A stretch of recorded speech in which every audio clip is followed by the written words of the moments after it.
Preghiera a San Giovanni Bosco. Nel nome del Padre, del Figlio e dello Spirito Santo. Amen.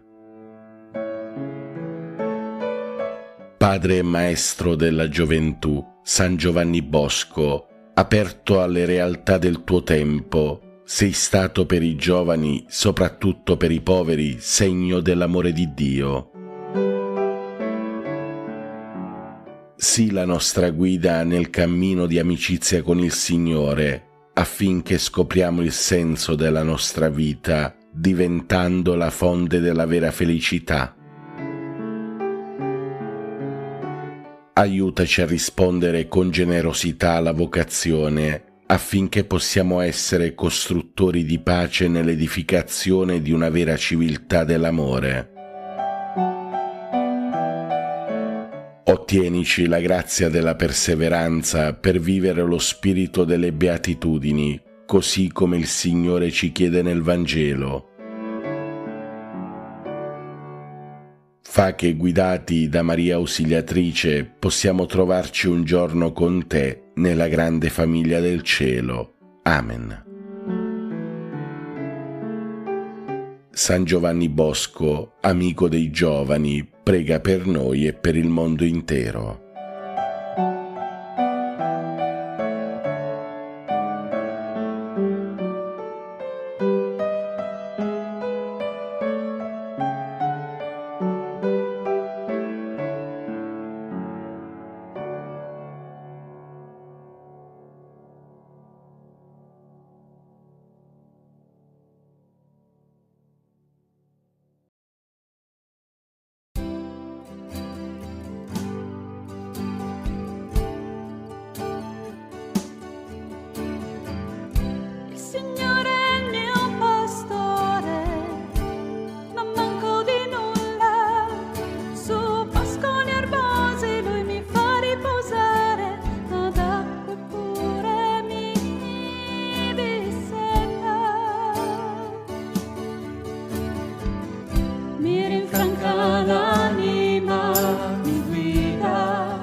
Cammino per amore del suo nome, grande come il cielo.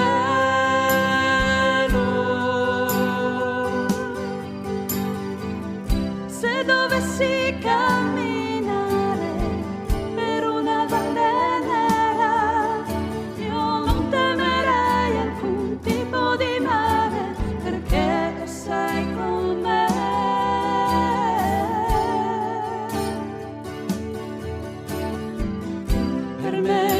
Prepari una mensa davanti ai miei nemici, copri d'oro il mio capo, la mia coppa trabocca di gioia. Felicità e grazia mi saranno compagne per tutti i giorni della mia vita, il Signore sarà con me.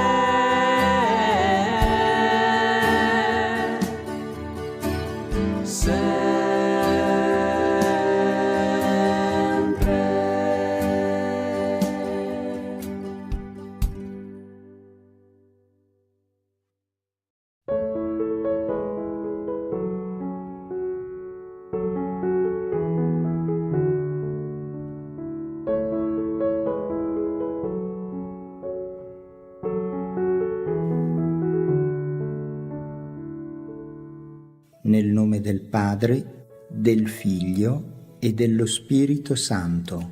Amen. Padre nostro, che sei nei cieli, sia santificato il tuo nome, venga il tuo regno, sia fatta la tua volontà, come in cielo così in terra. Dacci oggi il nostro pane quotidiano, rimetti a noi i nostri debiti, come anche noi li rimettiamo ai nostri debitori, e non abbandonarci alla tentazione, ma liberaci dal male. Amen. Ave Maria, piena di grazia, il Signore è con te. Tu sei benedetta fra le donne, e benedetto il frutto del tuo seno, Gesù.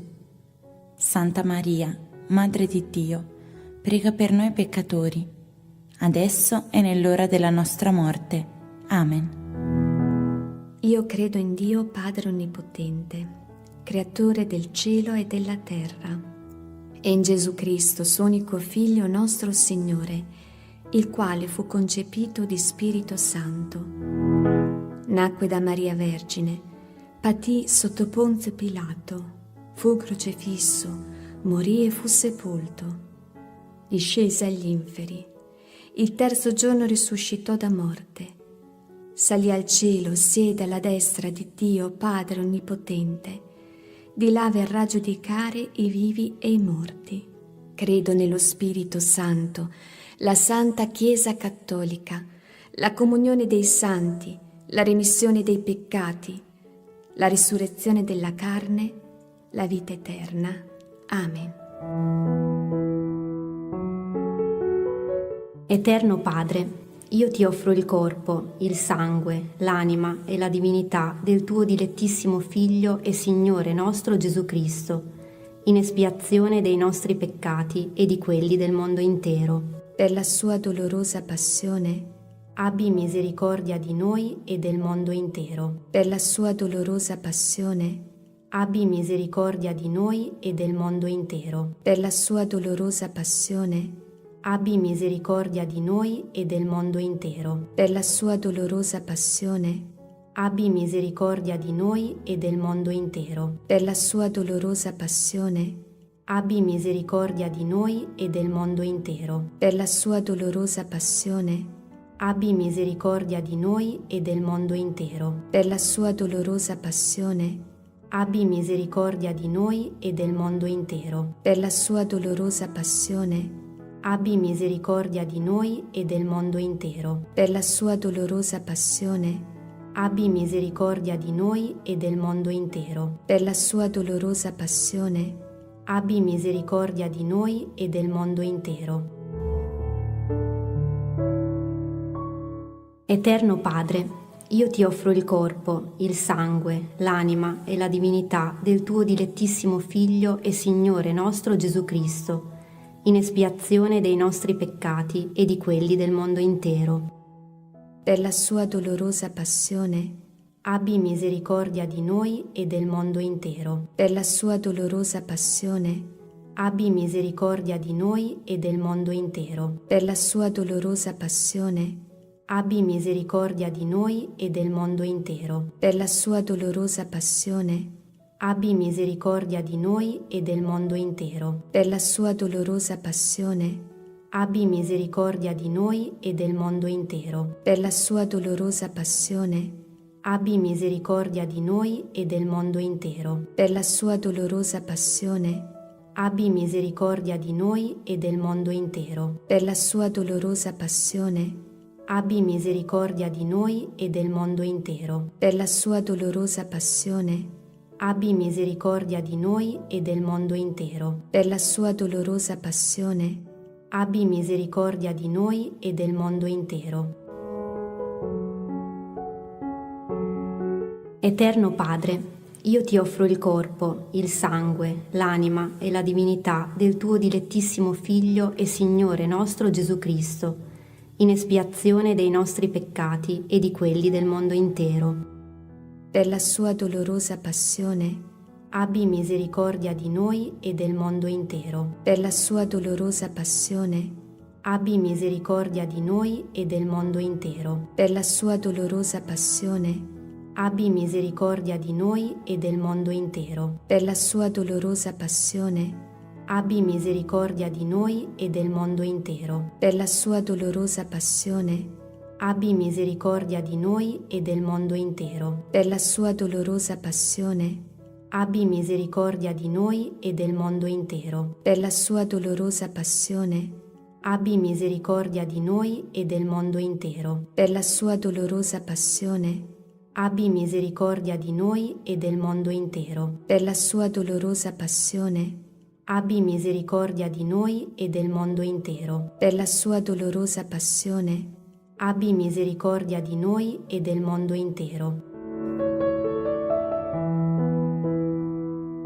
Eterno Padre, io ti offro il corpo, il sangue, l'anima e la divinità del tuo dilettissimo Figlio e Signore nostro Gesù Cristo, in espiazione dei nostri peccati e di quelli del mondo intero.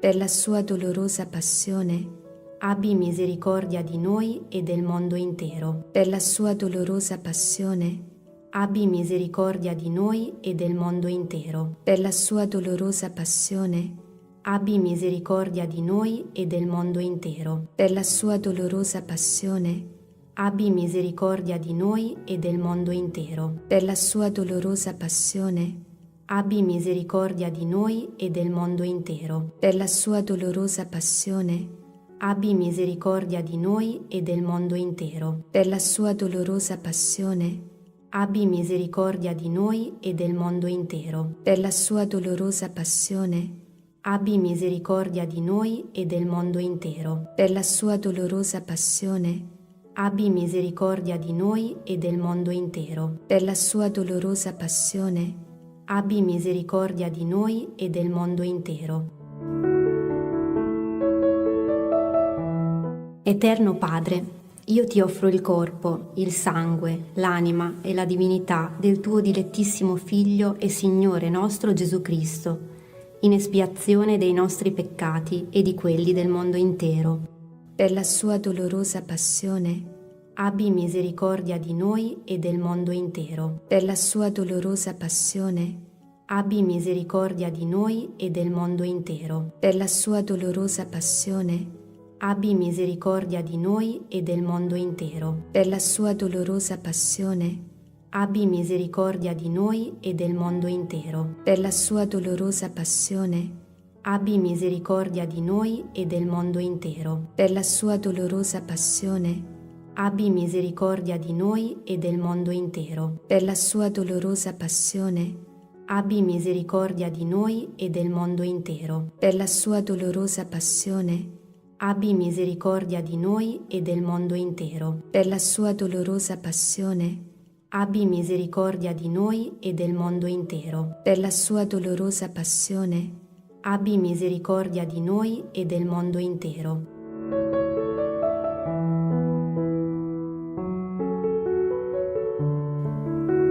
Santo Dio, Santo forte, Santo immortale, abbi pietà di noi e del mondo intero. Santo Dio, Santo forte, Santo immortale, abbi pietà di noi e del mondo intero. Santo Dio, Santo forte, Santo immortale, abbi pietà di noi e del mondo intero. O sangue d'acqua, che scaturisti dal cuore di Gesù, come sorgente di misericordia per noi, confido in te. Nel nome del Padre, del Figlio e dello Spirito Santo. Amen.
Sia lodato Gesù Cristo. Ciao amici e amiche, eccoci qui al Vangelo di oggi con Fra Stefano, il Vangelo del giorno sabato 31 gennaio, San Giovanni Bosco.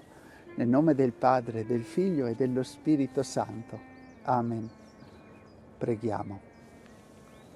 O Dio, che hai suscitato il presbitero San Giovanni Bosco come padre e maestro dei giovani, concedi anche a noi la stessa fiamma di carità a servizio della tua gloria, per la salvezza dei fratelli, per Cristo nostro Signore. Amen. Il Signore sia con voi. Dal Vangelo secondo Giovanni. Gloria a te, o Signore. In quel medesimo giorno, venuta la sera, Gesù disse ai suoi discepoli: passiamo all'altra riva. E congedata la folla lo presero con sé così com'era nella barca. C'erano anche altre barche con lui. Ci fu una grande tempesta di vento e le onde si rovesciarono nella barca, tanto che ormai era piena. Egli se ne stava a poppa sul cuscino e dormiva. Allora lo svegliarono e gli dissero: Maestro, non ti importa che siamo perduti? Si destò, minacciò il vento e disse al mare: taci, calmati. Il vento cessò e ci fu grande bonaccia. Poi disse loro: perché avete paura? Non avete ancora fede? E furono presi da grande timore e si dicevano l'un l'altro: chi è dunque costui che anche il vento e il mare gli obbediscono? Parola del Signore. Lode a te, o Cristo. A volte nella vita arrivano momenti in cui tutto sembra andare storto, i momenti bui di tempesta. Facciamo del nostro meglio, ma le onde si alzano, il vento ci spaventa e dentro di noi nasce una domanda che forse non abbiamo il coraggio di dire ad alta voce, ma che sentiamo chiaramente nel cuore. Maestro, non ti importa che siamo perduti? È la stessa domanda dei discepoli, la stessa paura di chi si sente piccolo davanti a una tempesta più grande di lui. Eppure ogni volta che Gesù entra nella nostra vita, anche solo con una piccola parola, succede qualcosa di sorprendente. La paura si placa, il rumore diminuisce, il cuore ritrova un punto fermo, non perché la tempesta sparisca subito, ma perché non siamo più soli nella barca. Allora forse oggi possiamo ricordarci questo. La fede non è non avere paura, ma sapere a chi gridare quando abbiamo paura. E quando lo facciamo scopriamo che Gesù non dorme mai, davvero. È lì pronto a rialzarci, a darci forza, a dirci coraggio, la tempesta non avrà l'ultima parola e noi possiamo ripartire più sereni, certi che anche dalle onde più alte può nascere un cammino nuovo. Oggi mandiamo un grande abbraccio a tutte le persone che si sentono perdute e vi ricorderemo tutti insieme nella preghiera. Coraggio, non temere, Gesù ti è accanto. Padre nostro che sei nei cieli, sia santificato il tuo nome, venga il tuo regno, sia fatta la tua volontà, come in cielo così in terra. Dacci oggi il nostro pane quotidiano e rimetti a noi i nostri debiti, come anche noi li rimettiamo ai nostri debitori. E non abbandonarci alla tentazione, ma liberaci dal male. Amen. La benedizione per te e per le persone che porti nel cuore. Il Signore sia con voi. Ci benedica Dio Onnipotente, Padre, Figlio e Spirito Santo. Amen. Io abbraccio tutti voi che vi siete già uniti alla comunità del Vangelo e voi che condividete in vari modi i nostri momenti di preghiera, di ascolto del Vangelo. E a tutti auguro di cuore una buona giornata e un buon fine settimana. Ciao ciao e abbi cura di te. Ci sei? Eccolo qui, bravo. Fammi vedere.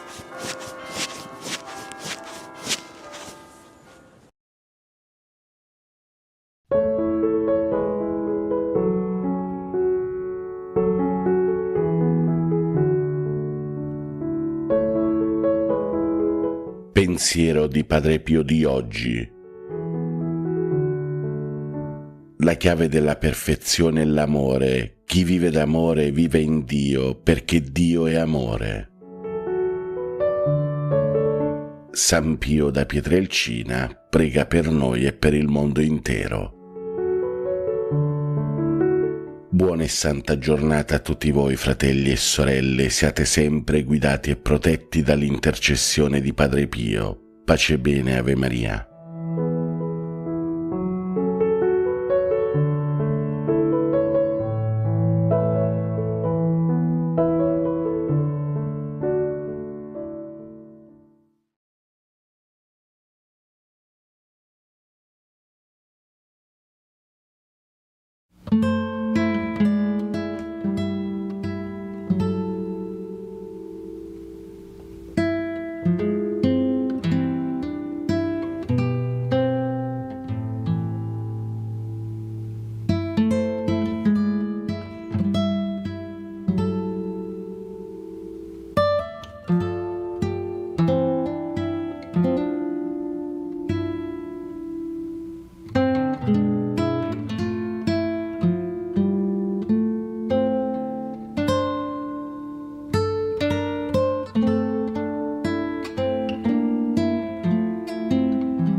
Preghiera a San Giovanni Bosco.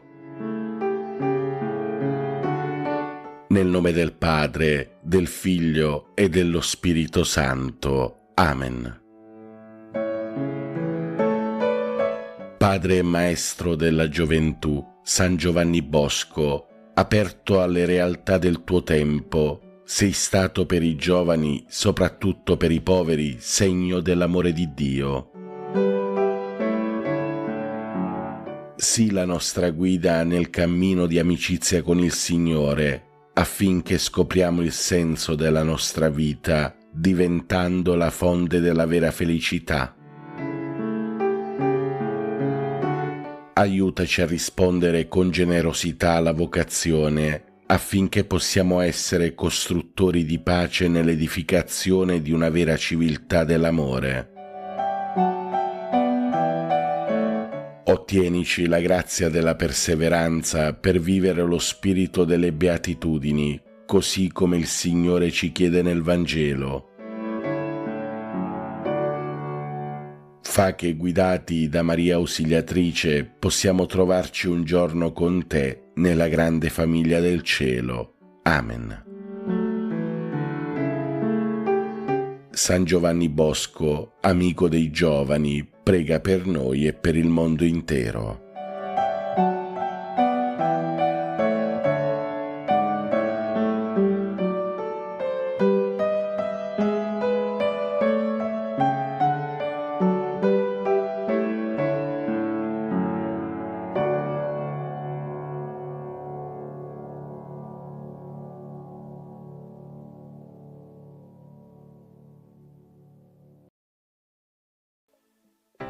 Nel nome del Padre e del Figlio e dello Spirito Santo. Amen. Vieni, Santo Spirito, manda a noi dal cielo un raggio della tua luce. Vieni, Padre dei poveri, vieni, Datore dei doni, vieni, luce dei cuori. Consolatore perfetto, ospite dolce dell'anima, dolcissimo sollievo. nella fatica riposo, nella calura riparo, nel pianto conforto. O luce beatissima, invadi nell'intimo il cuore dei tuoi fedeli. Senza la tua forza nulla è nell'uomo, nulla è senza colpa. Lava ciò che è sordido, bagna ciò che è arido, sana ciò che sanguina. Piega ciò che è rigido, scalda ciò che è gelido, raddrizza ciò che è sviato. Dona ai tuoi fedeli che solo in te confidano i tuoi santi doni. Dona virtù e premio, dona morte santa, dona gioia eterna. Amen. Padre nostro che sei nei cieli, sia santificato il tuo nome, venga il tuo regno, sia fatta la tua volontà, come in cielo così in terra. Dacci oggi il nostro pane quotidiano e rimetti a noi i nostri debiti, come anche noi li rimettiamo ai nostri debitori, e non abbandonarci alla tentazione, ma liberaci dal male. Amen.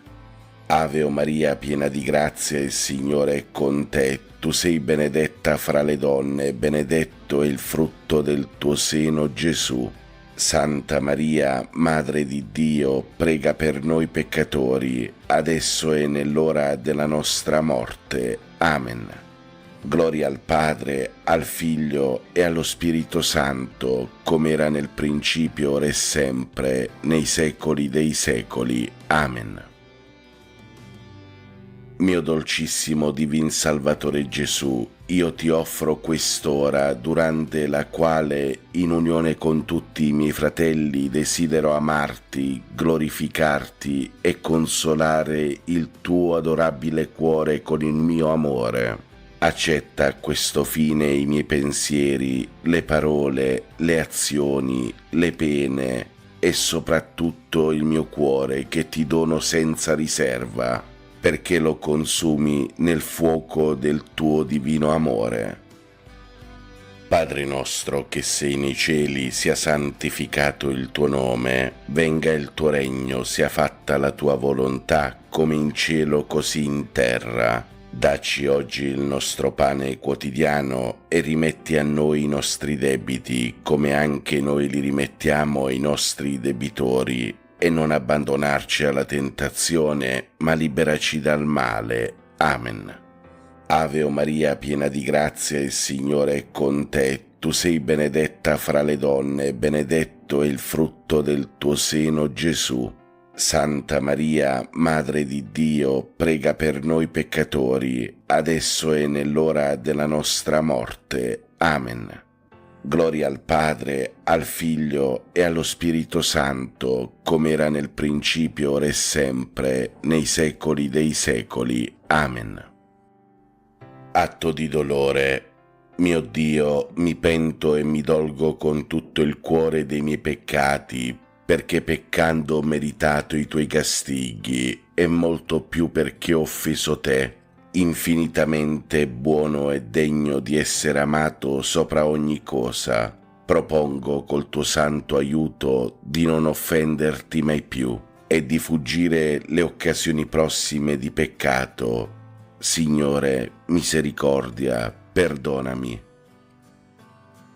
Padre nostro che sei nei cieli, sia santificato il tuo nome, venga il tuo regno, sia fatta la tua volontà, come in cielo così in terra. Dacci oggi il nostro pane quotidiano e rimetti a noi i nostri debiti, come anche noi li rimettiamo ai nostri debitori, e non abbandonarci alla tentazione, ma liberaci dal male. Amen. Ave o Maria, piena di grazia, il Signore è con te. Tu sei benedetta fra le donne, e benedetto è il frutto del tuo seno, Gesù. Santa Maria, Madre di Dio, prega per noi peccatori, adesso e nell'ora della nostra azioni, le gioie e le sofferenze di questo giorno, in riparazione dei peccati e per la salvezza di tutti gli uomini, nella grazia dello Spirito Santo, a gloria del Divin Padre. Amen. Padre nostro che sei nei cieli, sia santificato il tuo nome, venga il tuo regno, sia fatta la tua volontà, come in cielo così in terra. Dacci oggi il nostro pane quotidiano e rimetti a noi i nostri debiti, come anche noi li rimettiamo ai nostri debitori, e non abbandonarci alla tentazione, ma liberaci dal male. Amen. Ave o Maria, piena di grazia, il Signore è con te. Tu sei benedetta fra le donne, benedetto è il frutto del tuo seno, Gesù. Santa Maria, Madre di Dio, prega per noi peccatori, adesso e nell'ora della nostra morte. Amen. Gloria al Padre, al Figlio e allo Spirito Santo, come era nel principio, ora e sempre, nei secoli dei secoli. Amen.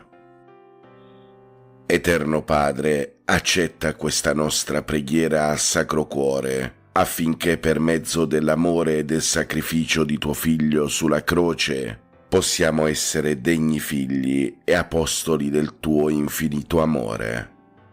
Padre nostro che sei nei cieli, sia santificato il tuo nome, venga il tuo regno, sia fatta la tua volontà, come in cielo così in terra. Dacci oggi il nostro pane quotidiano e rimetti a noi i nostri debiti, come anche noi li rimettiamo ai nostri debitori, e non abbandonarci alla tentazione, ma liberaci dal male. Amen. Ave o Maria, piena di grazia, il Signore è con te. Tu sei benedetta fra le donne, benedetto è il frutto del tuo seno, Gesù. Santa Maria, Madre di Dio, prega per noi peccatori, adesso e nell'ora della nostra morte. Amen. Gloria al Padre, al Figlio e allo Spirito Santo, come era nel principio, ora e sempre, nei secoli dei secoli. Amen. O mio Gesù, che hai detto, in verità vi dico, chiedete ed otterrete, cercate e troverete, picchiate e vi sarà aperto. Ecco che io picchio, io cerco, io chiedo la grazia. Qui, fratelli, possiamo chiedere la nostra grazia. Sacro Cuore di Gesù, confido e spero in te. Sacro Cuore di Gesù, Confido e spero in te. Sacro Cuore di Gesù, Confido e spero in te. Sacro Cuore di Gesù, Confido e spero in te. Sacro Cuore di Gesù, Confido e spero in te. Sacro Cuore di Gesù, Confido e spero in te. Sacro Cuore di Gesù, Confido e spero in te. Sacro Cuore di Gesù, Confido e spero in te. Sacro Cuore di Gesù, Confido e spero in te. Sacro Cuore di Gesù. Confido e spero in te. Padre nostro che sei nei cieli, sia santificato il tuo nome, venga il tuo regno, sia fatta la tua volontà, come in cielo così in terra. Dacci oggi il nostro pane quotidiano, rimetti a noi i nostri debiti, come anche noi rimettiamo ai nostri debitori, e non abbandonarci alla tentazione, ma liberaci dal male. Ave o Maria, piena di grazia, il Signore è con te. Tu sei la benedetta fra le donne e benedetto è il frutto del tuo seno, Gesù. Santa Maria, Madre di Dio, prega per noi peccatori, adesso e nell'ora della nostra morte. Amen. Gloria al Padre, al Figlio e allo Spirito Santo, com'era nel principio, ora e sempre, nei secoli. Amen. O mio Gesù, che hai detto, in verità vi dico, qualunque cosa chiederete al Padre mio nel mio nome, egli ve la concederà. Ecco che al Padre tuo, nel tuo nome io chiedo la grazia. Qui, fratelli, possiamo chiedere la nostra grazia. Sacro Cuore di Gesù, confido e spero in te. Sacro Cuore di Gesù, confido e spero in te. Sacro Cuore di Gesù, confido e spero in te.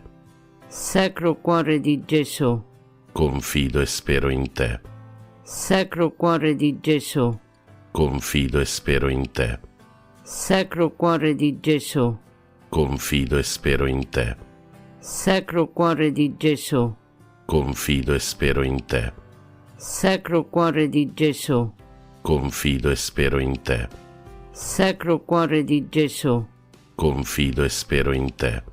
Sacro Cuore di Gesù. Confido e spero in te. Padre nostro, che sei nei cieli, sia santificato il tuo nome, venga il tuo regno, sia fatta la tua volontà, come in cielo così in terra. Dacci oggi il nostro pane quotidiano e rimetti a noi i nostri debiti, come anche noi li rimettiamo ai nostri debitori, e non ci abbandonare alla tentazione, ma liberaci dal male. Ave Maria, piena di grazie, Signore è con te. Tu sei benedetta tra le donne, benedetto il frutto del tuo seno, Gesù. Santa Maria, Madre di Dio, prega per noi peccatori, adesso e nell'ora della nostra morte. Amen. Gloria al Padre, al Figlio e allo Spirito Santo, come era nel principio, ora e sempre, nei secoli dei secoli. Amen. O mio Gesù, che hai detto, in verità vi dico, passeranno il cielo e la terra, ma le mie parole mai. Ecco che appoggiato all'infallibilità delle tue sante parole io chiedo la grazia. Qui, fratelli, possiamo chiedere la nostra grazia. Sacro Cuore di Gesù, confido e spero in te. Sacro Cuore di Gesù, Confido e spero in te. Sacro Cuore di Gesù, Confido e spero in te. Sacro Cuore di Gesù, Confido e spero in te. Sacro Cuore di Gesù, Confido e spero in te. Sacro Cuore di Gesù, Confido e spero in te. Sacro Cuore di Gesù, Confido e spero in te. Sacro Cuore di Gesù, Confido e spero in te. Sacro Cuore di Gesù, Confido e spero in te. Sacro Cuore di Gesù. Confido e spero in te. Padre nostro che sei nei cieli, sia santificato il tuo nome, venga il tuo regno, sia fatta la tua volontà, come in cielo così in terra. Dacci oggi il nostro pane quotidiano, rimetti a noi i nostri debiti, come anche noi rimettiamo ai nostri debitori, e non abbandonarci alla tentazione, ma liberaci dal male. Ave o Maria, piena di grazia, il Signore è con te. Tu sei la benedetta fra le donne, e benedetto è il frutto del tuo seno, Gesù. Santa Maria, Madre di Dio, prega per noi peccatori, adesso e nell'ora della nostra morte. Amen. Gloria al Padre, al Figlio e allo Spirito Santo, com'era nel principio, ora e sempre, nei secoli. Amen. O Sacro Cuore di Gesù, cui è impossibile non avere compassione degli infelici, abbi pietà di noi, miseri peccatori, ed accordaci le grazie che ti domandiamo per mezzo dell'Immacolato Cuore di Maria, tua e nostra tenera Madre. San Giuseppe, Padre putativo del Sacro Cuore di Gesù, prega per noi e per il mondo intero. Salve, o Regina, Madre di misericordia, vita, dolcezza e speranza nostra salve. A te ricorriamo, esuli figli di Eva, a te sospiriamo, gementi e piangenti in questa valle di lacrime. Orsù dunque, avvocata nostra, rivolge a noi gli occhi tuoi misericordiosi, e mostraci dopo questo esilio Gesù, il frutto benedetto del tuo seno, o clemente, o pia, o dolce Vergine Maria. Sacro Cuore di Gesù, confido e spero in te. San Pio da Pietrelcina, prega per noi e per il mondo intero. Nel nome del Padre, del Figlio e dello Spirito Santo. Amen.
Oggi si festeggia San Giovanni Bosco, l'apostolo e il patrono della gioventù e degli operatori della pastorale giovanile. Figlio di poveri contadini, a 20 anni decise di entrare come esterno in seminario. Dovendo pagare la pensione mensile, Giovanni dovette lavorare molto. Infatti tutte le sere era impegnato, dovendo fare l'aiutante in ogni sorta di mestiere, accogliendo le occasioni opportune pur di raggranellare qualche soldo per coprire le spese di vitto e le spese di alloggio. Nelle domeniche e nei giorni festivi egli si dedicava ai giovani. Per loro fondò la Società dell'Allegria, chiaro preludio della fondazione dell'oratorio, ponendo le basi di uno dei cardini del suo sistema educativo, ossia la creazione di un ambiente di ritrovo e di gioia. Ordinato sacerdote, Don Bosco intuì la propria vocazione all'apostolato della gioventù, visitando un gruppo di giovani carcerati. Da quel giorno impegnò ogni sua energia a realizzare qualcosa per evitare che tanti giovani si perdessero su strade sbagliate.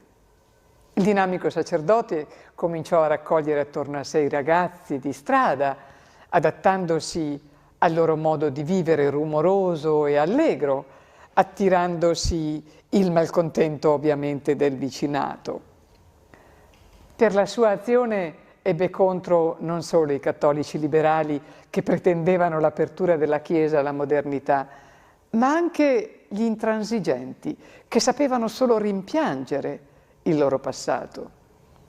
Dotato di una memoria veramente formidabile e di una inossidabile volontà, diventò l'idolo dei giovani e il vero trascinatore. Il suo carisma esercitò un grande fascino in molti giovani che lo aiutarono nel suo apostolato e più tardi fondò il noto istituto religioso dei Salesiani e delle Salesiane, ai quali infuse il suo spirito d'amore, la sua dedizione per l'educazione dei giovani. Ai suoi discepoli, specialmente quelli in partenza per le missioni, ripeteva: ci vogliono predicatori, ci vogliono professori per le scuole, ci vogliono cantanti e suonatori, perché là si ama tanto la musica. E aggiungeva: andate, voi troverete ovunque un numero grandissimo di fanciulli o anche di adulti che vivono nella più deplorevole ignoranza. Cercate questi vostri fratelli, la cui miseria o sventura portò in terra straniera, e adoperatevi per far loro conoscere quanto sia grande la misericordia di Dio.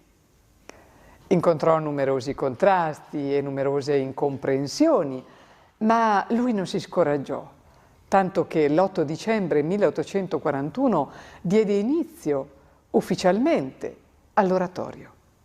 Molti furono coloro che lo avversarono, dalla polizia ai benpensanti.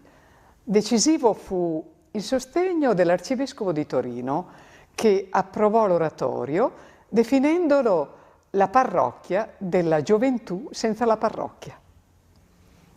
L'oratorio nacque dalla compassione di Giovanni Bosco per una intera generazione di giovani che cresceva degradata, cresceva abbruttita, illusa, svuotata, cinica, che cresceva senza conoscere Cristo. A chi gli chiedeva le coordinate del suo metodo educativo, Don Bosco rispondeva con 3 parole chiave: ragione, religione e amorevolezza. 3 parole programmatiche. Grande educatore, educatore che istituì scuole, laboratori artigianali, collegi, e in tutto impegnò la congregazione religiosa da lui fondata, che perpetuerà nel tempo la sua opera. È l'iniziatore delle prime scuole professionali, dalle quali, secondo Don Bosco, dovevano uscire non tanto uomini colti, ma operai onesti, operai capaci.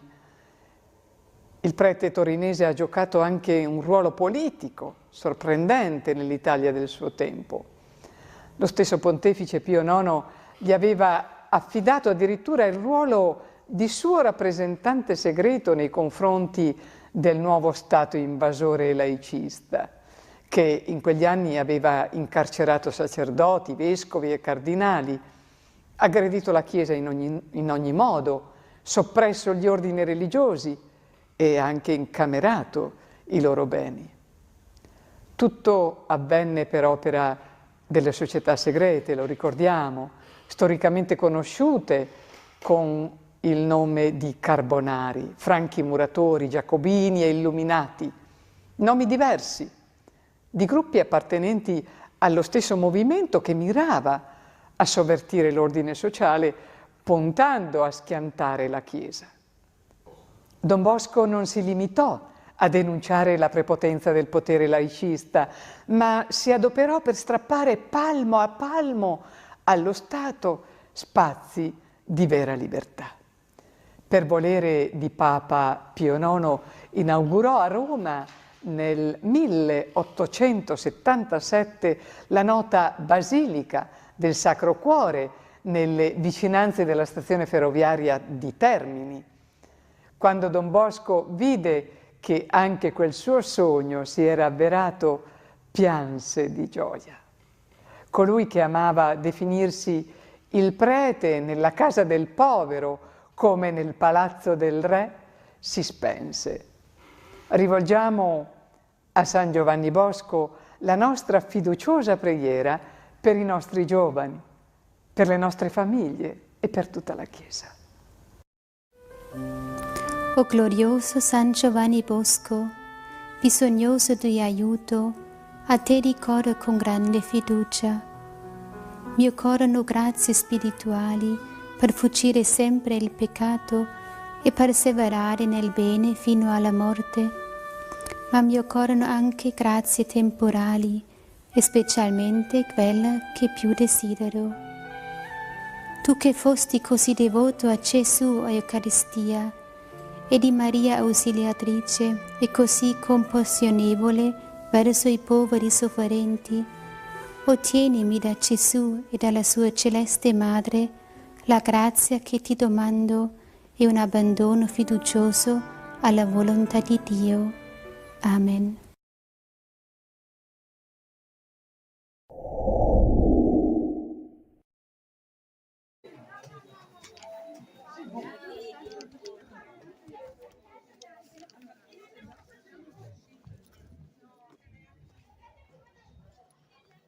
Vado a recuperare la mamma e la moglie.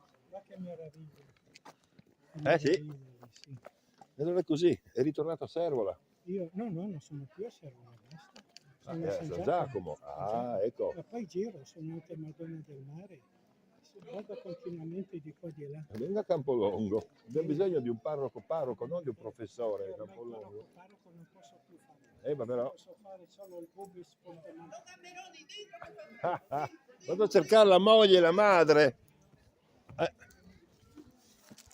Avete mica preso un biglietto?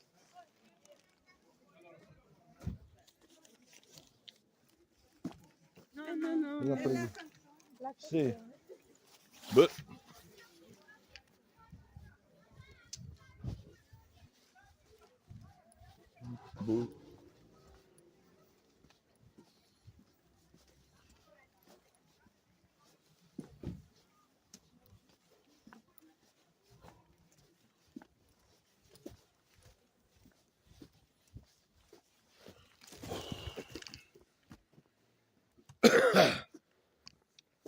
Porca paletta.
500 persone sfollate, ma il numero è destinato a salire.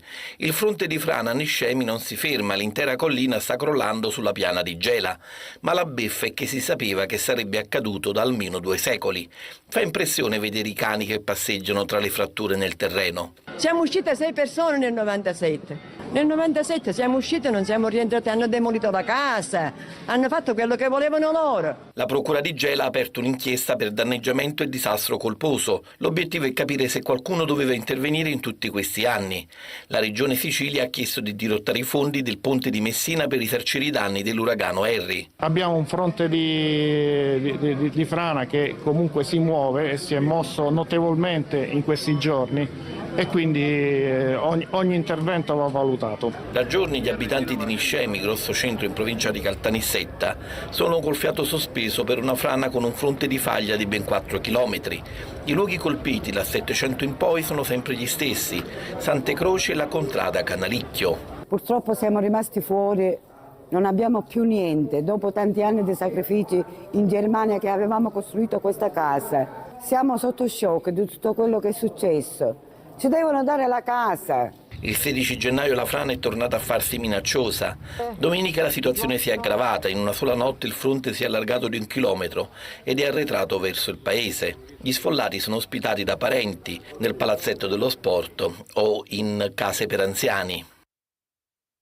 Stringere coi tempi, concretizzare con gli interventi sono i binari su cui promette di viaggiare il Presidente del Consiglio, che oggi ha sorvolato Niscemi in provincia di Caltanissetta, che fa i conti con una frana che ha devastato l'intero comune. Vista di persona la situazione è ancora più impattante, ha detto Giorgia Meloni, che al tavolo tecnico con il ministro Musumeci e il Presidente della Regione Schifani ha ribadito che non ci saranno ritardi come quelli seguiti alla frana del 1997. Il mio obiettivo è lavorare in velocità e dare risposte in velocità. Chiaramente per fare questo serve una filiera, non è una cosa che posso fare io da sola, che può fare il governo da solo, che può fare il ministro Musumeci da solo, che può fare il presidente Schifani da solo. Serve che ci lavoriamo tutti insieme, in buona fede, evitando le polemiche, perché qui tutti quanti abbiamo la stessa responsabilità, lo stesso obiettivo, che è dare risposta ai nostri cittadini. Le principali criticità riguardano gli sfollati, la viabilità con 2 strade provinciali su 3 inagibili e i servizi essenziali. Si lavora a percorsi alternativi, al ripristino della rete di gas ed energia, alla riapertura delle scuole. Ieri anche la leader dell'opposizione Elly Schlein ha visitato le zone colpite dal maltempo. E bisogna mettere a disposizione tutte le risorse e le competenze che servono, perché quella è una situazione molto delicata, che non riguarda soltanto il ciclone Harry, ma che, come sapete, era già pregressa. A rimarcare il massimo impegno sia nella fase d'emergenza che in quella di ricostruzione è stato fissato tra 2 settimane un nuovo vertice operativo. Riaccendere la speranza in un tempo segnato dall'incertezza e dalla forza, rilanciando l'impegno della Chiesa italiana a essere casa di pace in un'epoca in cui il diritto internazionale cede il passo alle armi. Conclusi i lavori del Consiglio Episcopale Permanente d'inverno. Un nuovo slancio nella trasmissione della fede al centro delle riflessioni del Parlamentino dei Vescovi riunito a Roma. Nel pomeriggio conferenza stampa finale con il segretario CEI, che illustra come sarà ora la Presidenza a tracciare linee operative e attuative alla luce del documento di sintesi del cammino sinodale. Sull'attualità forte preoccupazione dei Vescovi per l'escalation di violenza che segna i legami familiari e i rapporti fra i giovani. Quanto all'invito del Cardinale Presidente di andare a votare al referendum sulla giustizia, Monsignor Baturi spiega: il Cardinale Zuppi non voleva dare indicazioni di voto, ma ha voluto ribadire l'invito a non disertare le urne. Ci sono dei valori che devono essere realizzate pur in una diversità, pensiamo al panorama europeo, di soluzioni storiche. E in questo senso ha voluto esercitare lui per primo lo sforzo che chiede a tutti, cioè di informarsi, di capire quali sono i valori, ma non ha voluto dare indicazioni di voto perché penso che dobbiamo essere consapevoli che vi sono delle opzioni opinabili, cioè che fanno parte di ciò che può essere discusso. Sul fronte ecclesiale, riflessione aperta sulla possibilità che la cura pastorale delle comunità sia affidata a un diacono o a un laico, discernimento in corso sulla figura di padrino e madrina per superare l'automatismo che la scelta sia un diritto esclusivo della famiglia, trasformando la richiesta del padrinato anche per persone in situazioni matrimoniali irregolari in un'occasione di riavvicinamento. Rilanciata la riflessione sull'ecumenismo e sul Mediterraneo, capitolo carceri, sia la proposta di un un indulto differito. Noi guardiamo con interesse questa, come altre richieste di indulto accompagnato, di indulto ritardato, cioè di forme di clemenza che siano connesse a percorsi di riabilitazione. Infine la vicinanza alle popolazioni colpite dal maltempo, in particolare i cittadini di Niscemi, la cui vita è sconvolta da un movimento franoso in atto. Lì dove si vede la possibilità di un intervento politico chiediamo che venga realizzato il prima possibile in modo più efficace. Avete avuto modo di parlarne? Lei le ha viste le immagini? Vi hanno impressionato? Sono impressionanti, anche a pensare quanta gente vede lì rovinata il sacrificio di una vita, la prospettiva di una famiglia. Sono immagini che fanno male al cuore e che chiedono la più netta vicinanza e la più decisa volontà politica che non accada più e di dare soluzioni concrete.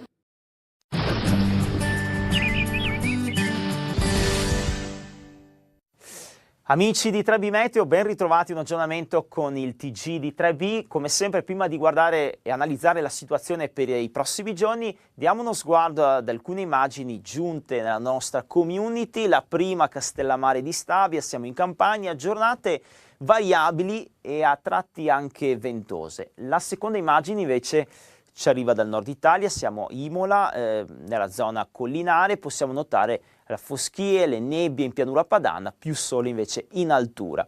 Al nord è tornata la nebbia nella giornata di giovedì, ma anche in questo venerdì ci sono banchi nebbiosi in molte aree. Situazione dal satellite che ci mostra in maniera chiara l'evoluzione dei prossimi giorni, con questo getto sparato dall'Oceano Atlantico che ci invia corpi nuvolosi, perturbazioni da ovest verso sud-est, perturbazioni che interessano prima l'Europa occidentale, isole britanniche, Francia, penisola iberica e poi, trovando questo muro anticiclonico che da molti giorni permane tra la Scandinavia, la Polonia, i paesi baltici e la Russia, si muovono verso sud-est, interessando l'Italia, poi anche la Grecia, addirittura poi vanno a finire verso Cipro e la Turchia. Una situazione di blocco anche nei prossimi giorni, sempre perché l'alta pressione, tra l'altro piena di aria gelida nei bassi strati, rimane lì, ancora non si sblocca e quindi le perturbazioni con questo getto si muovono verso il Mediterraneo, devono trovare un pertugio a sud. Andiamo quindi all'evoluzione di questo weekend con un nuovo ciclone mediterraneo in arrivo sabato tra le due isole maggiori, poi nel corso di domenica si sposterà verso lo Ionio e la Grecia, determinerà della residua instabilità all'estremo sud, altrove invece una giornata relativamente di bel tempo sul resto del paese, ma sarà accompagnato da venti sostenuti forti con mareggiate sulle coste esposte. Intanto la mappa delle precipitazioni fino a domenica ci mostra come il nord non vedrà fenomeni, sarà un fine settimana più che discreto. Qualche pioggia in più sul Mar Adriatico e poi notate invece al sud le due isole maggiori, Sardegna, Sicilia e Calabria, fino a domenica rischio di piogge anche battenti, purtroppo ancora in queste tre regioni. La ventilazione sarà sostenuta nel corso di sabato, ciclonica sul Tirreno attorno al minimo di bassa pressione posizionato tra la Sardegna e Sicilia, mareggiate sulle coste esposte delle isole maggiori per venti anche fino a 100-110 km/h. Nel corso invece di domenica il minimo sarà già in direzione Grecia, con venti che piegheranno tutti di Grecale e Maestrale, ma ancora notate al sud Sicilia, Calabria e Puglia, raffiche fino a 100 più km/h, mareggiate nuovamente sulle coste esposte dell'estremo sud Italia. Almeno nel corso di domenica andremo incontro a un miglioramento del tempo con esaurimento delle piogge quasi dappertutto. La nuova settimana poi vedrà una configurazione simile con l'anticiclone di blocco sempre sull'Europa più orientale, la Scandinavia e la Russia, e di nuovo perturbazioni atlantiche intense raggiungeranno l'Italia, questa volta più l'Italia centro-settentrionale. La mappa delle precipitazioni ci mostra di fatti tra lunedì e mercoledì le piogge attese in particolar modo al centro-nord, anche piogge copiose e abbondanti sull'Alto Tirreno e al nord, specie la fascia prealpina e pedemontana. Ci saranno anche delle nevicate tra lunedì sera e martedì a quote molto basse collinari sull'arco alpino, 200-300 metri anche sul Piemonte. Rimanete però aggiornati ovviamente scaricando l'app di 3B Meteo, oppure ci sono tutti gli articoli dedicati per questo weekend e la nuova settimana sul nostro sito web.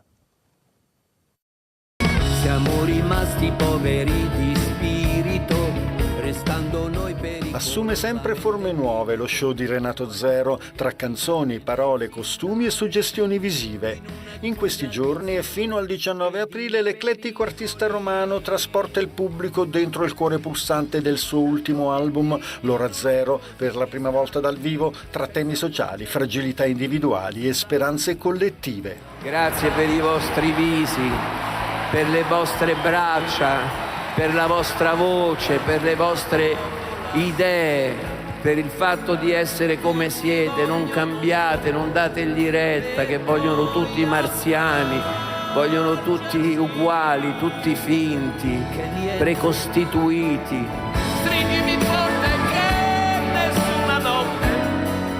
In scaletta spazio anche per i grandi successi che hanno segnato l'inimitabile storia di Renato. L'Ora Zero in tour, 3 ore e più di musiche ed emozioni, si snoderà in 30 date di concerti sui palchi dei principali palasport italiani. Questa, per chi non lo avesse inteso, è l'Ora Zero per tutti. Solo un'altra piccola raccomandazione. Non dimenticatemi,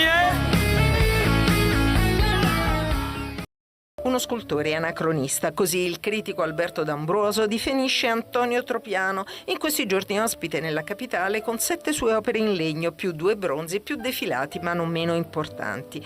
Tropiano, calabrese di Santa Caterina dello Ionio, parte dalle parole, forte della sua formazione di filologo medievale e rinascimentale. Nella creazione si fa portare dalla ricchezza dei lessici per rintracciare i significati più reconditi che informano la figura scelta. Il titolo della mostra Ad Vacuum riflette la sua concezione di fare scultura, passione ereditata dal nonno ebanista. Il voto non è un luogo dell'assenza, anzi è il luogo dove tutto viene contenuto, dove tutte le cose coesistono e mutano a vicenda, si trasformano a vicenda. In altre parole è come se fosse una sorta di deposito dell'eventuale, del possibile. E Ad Vacuum è un moto al luogo, è il mio auspicio per andare verso quella direzione, verso quel vuoto. Ognuna di queste sculture in realtà sono dei tentativi, dei passaggi, attraverso cui si giunge, si va nella direzione appunto del vuoto, dove tutto coesiste. Nasce così la sua telestichè in memoria delle statuine greche che contenevano all'interno messaggi per gli dei. Bruciate avrebbero fatto arrivare in cielo quei pensieri con il loro fumo. All'interno l'opera di Tropiano è cava, ricoperta da migliaia di versi e citazioni di poeti, di epoche e civiltà diverse. È vivo e si è preso cura di noi per molti anni. È parte di noi. Alcune tribù di nativi americani tra California e Arizona hanno deciso di attribuire personalità giuridica al fiume Colorado. Mojave, Chemehuevi, Hopi, Navajo. Poco più di 4.000 persone, discendenti dei sopravvissuti allo sterminio da parte dei coloni bianchi, riunite in un consiglio che per anni si è confrontato, ha discusso e poi deliberato. Non è una mossa velleitaria. I nativi vogliono avere voce in capitolo. We've been left out Siamo stati esclusi dalle trattative sulla distribuzione delle acque, ma se noi non facciamo parte della soluzione non funzionerà, dichiara la Presidente del Consiglio delle Tribù, Amelia Flores. Stabilire la personalità giuridica è uno sforzo per garantire che le risorse siano disponibili per le generazioni future, onorando la sapienza ancestrale. Il fiume dà la vita non solo alle persone che vivono lungo le sue rive, ma anche agli animali, agli alberi. Dà la vita all'aria che respiriamo, ricorda Flores. Altre tribù di nativi e organizzazioni ambientaliste si stanno unendo all'iniziativa. Mentre il capo degli Stati Uniti va a caccia di terre in giro per il mondo, i primi abitanti degli Stati Uniti indicano l'alternativa: rispetto e condivisione, prima che sia troppo tardi. Una realtà nata nel 1844 per volontà di un gruppo di giovani gesuiti che oggi può contare su decine di milioni di fedeli in tutto il mondo grazie al suo network. E la rete mondiale di preghiera del Papa, oggi ricevuta in Vaticano da Papa Leone XIV, rivolgendosi in inglese ai responsabili, tra cui il direttore internazionale dell'omonima fondazione, padre Cristobal Fones, il pontefice ha suggerito di impegnare impegnarsi per la formazione dei giovani. È particolarmente importante invitare i giovani a partecipare perché possano formare la prossima generazione di intercessori per le esigenze del mondo. Per Leone XIV è essenziale che la missione della rete aiuti ogni battezzato a comprendere la propria vocazione di apostolo di Cristo nel rispetto delle culture, delle lingue e dei carismi.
poteva fare qualcosa.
Buonasera e benvenuti alla trasmissione Comunità.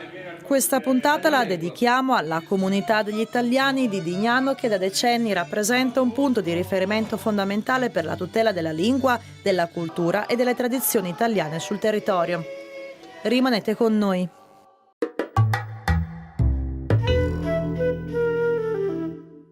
La comunità degli italiani di Dignano riapre le sue porte dopo le festività e riprende a pieno ritmo l'attività presso la sede a Palazzo Bradamante, confermando l'impegno costante della comunità nella promozione della cultura e della lingua italiana sul territorio. Abbiamo partecipato alle prove del coro e del folklore. Il coro conta 25 membri e sta preparando un repertorio vario che spazia dalla musica sacra alla musica tradizionale italiana a brani più moderni, con l'obiettivo di coinvolgere il pubblico e far conoscere le radici culturali.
Il nostro coro è un coro misto, è formato da membri che sono ultra ottantenni, ma ci sono anche altri che sono trentenni, diciamo, e questo è il bello di un coro dove ci sono più generazioni insieme. Quanti membri conta il coro? Il coro conta 25 membri, abbiamo 4 voci, i soprani, gli alti, i tenori e i bassi. Ecco, un commento anche sulla dirigente del coro. La dirigente nostra Tena Bevciar è la nostra maestra che arriva da Albona, penso che sia 2 anni che è con noi, vediamo una persona assai piena di energia, piena di voglia di lavorare, questo per noi significa tanto. Il coro di Dignano una volta devo dire che contava più di 60 membri, così che era un grande coro, però nei tempi del corona, ma diciamo proprio per il corona, si è fermato perché la gente un po' per paura, un po' anche per gli anni, perché parliamo di persone che erano la media degli anni 70 anni, così che si era veramente fermato a causa di o salute o la gente non aveva più quel bisogno di stare insieme. E invece ora come sta andando il coro? Ma io come presidente, ma anche come membro sia della comunità che del coro, sono più che contento.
La comunità degli italiani di Dignano continua così a rappresentare un importante punto di riferimento culturale, valorizzando le tradizioni e favorendo momenti di incontro e condivisione. Io canto nel coro dal 2020, dal momento in cui l'abbiamo praticamente, se si può dire, riformato dopo il Covid. In quel momento siamo rimasti in pochi, molti sono deceduti, altri sono ancora quel gruppo degli anni 60 che continuano a tenere vivo questo nostro spirito e a farci da guida per questo nostro gruppo. Quanto si sarebbe soddisfatto dell'andamento del coro in questo periodo? Ma Diciamo che sì, sono veramente soddisfatto. Diciamo che dai, siamo in inverno, un po' di persone si ammala, c'è un po' di influenza, siamo in vari periodi, siamo un po' più deboli, però tiriamo avanti e cerchiamo di essere più forti che mai. Allora, le prove noi ce le abbiamo 2 volte alla settimana, il lunedì e il giovedì, per 1 ora e mezza, insomma dalle 7:30 alle 9 o dalle 7 alle 8:30, perché sì, la nostra maestra Tena arriva da Albona e innanzitutto vorrei lodarla molto perché innanzitutto è giovanissima e si dà tanto da fare e si è inglobata così tanto nel nostro gruppo che è veramente un piacere far parte del coro e avere una maestra come lei. Ecco, come scegliete il vostro repertorio e cosa maggiormente cantate? Ma diciamo che nei momenti come dire pre-festività abbiamo sia il repertorio natalizio che il repertorio pasquale che il repertorio per il nostro santo patrono San Biagio, Santa Fosca, e poi durante tutto il periodo dell'anno, durante l'arco dell'anno, abbiamo varie esibizioni nella nostra regione e poi anche fuori dall'Istria, 2, 3 volte all'anno siamo anche in Friuli, Veneto, nelle regioni limitrofe. Comunque abbiamo le nostre canzoni popolari che vengono cantate da più di 60-70 anni. Diciamo che sono sempre le stesse, a parte quelle negli ultimi 5 anni anche il nostro repertorio si è ampliato anche a canzoni rock pop italiane degli anni 70-80 e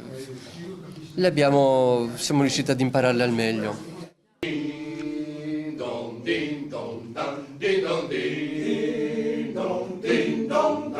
il campanile di Dignano, sei un grande istriano, se vede lontano, se sente lontano, din don dan, lui guarda il mare, la luna, le stelle, lui guarda le vigne, le rose più belle, e tende la pace, tu lividi dei boschi, e tende i giochi dei nostri ragazzi. Mi piace vivere a Dignano, mi piace in piazza a passeggiare e ascoltare per din don dan, din don dan, din don dan. Lui Il prossimo evento in cui si esibirà il coro di Dignano si terrà presso Palazzo Bradamante venerdì 6 febbraio insieme ad altri cori ospiti per celebrare la serata di San Biagio, patrono della città. Il 6 febbraio, in onore del nostro patrono San Biagio, come ogni anno organizziamo questo evento in comunità dove sempre cerchiamo di invitare, se nient'altro, un altro coro di qualche altra comunità, così che fuori del nostro coro avremo anche la presentazione del giornale nostro, la Trifora, che viene fuori una volta all'anno, e più ci sarà un coro di qualche altra comunità che stiamo aspettando, che abbiamo la conferma che verrà. La comunità degli italiani di Dignano porta avanti con orgoglio anche la tradizione del folklore fin dal 1943. Oggi il gruppo conta molti giovani membri che si avvicinano con entusiasmo a questa eredità culturale.